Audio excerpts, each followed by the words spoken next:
In the fall of 2006, patients began flooding into a hospital in Panama City with a mysterious illness. The doctors knew they had a crisis on their hands, but struggled to find the cause. In the first 24 hours, there is a sense that this could very well be an infectious disease of epidemic proportions, and that this could spread to the rest of the population. And it was quite frightening to think that this was going on and that we didn't know what it was. Panama Canal employee Carlos Umanzor, a father of 7, began to develop severe symptoms.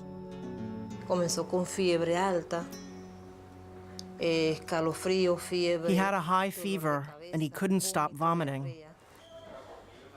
And the relatives were worried because their loved ones were very ill, but they had been living with them in their houses. So who was going to be next? My child, the wife, the mother. So it was uncertainty and fear.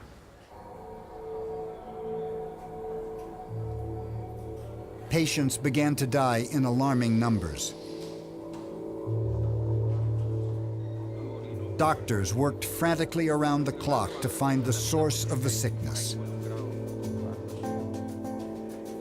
It was Carlos Umanzor's case that provided the clues to solve the mystery.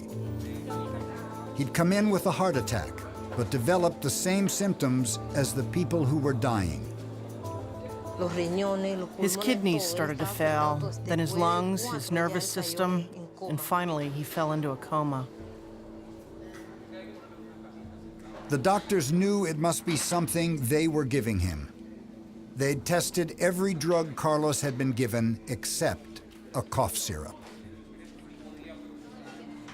A test revealed it was poison, but it was too late.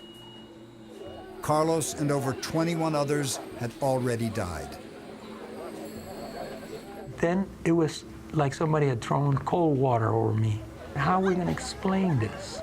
How are we going to explain to the people that we, the persons that are supposed to be giving health, we have poisoned the people that we're supposed to be caring for?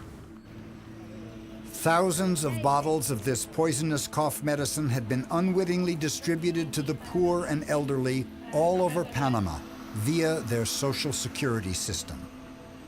We needed to get back more than 100,000 bottles because that was death that was out there.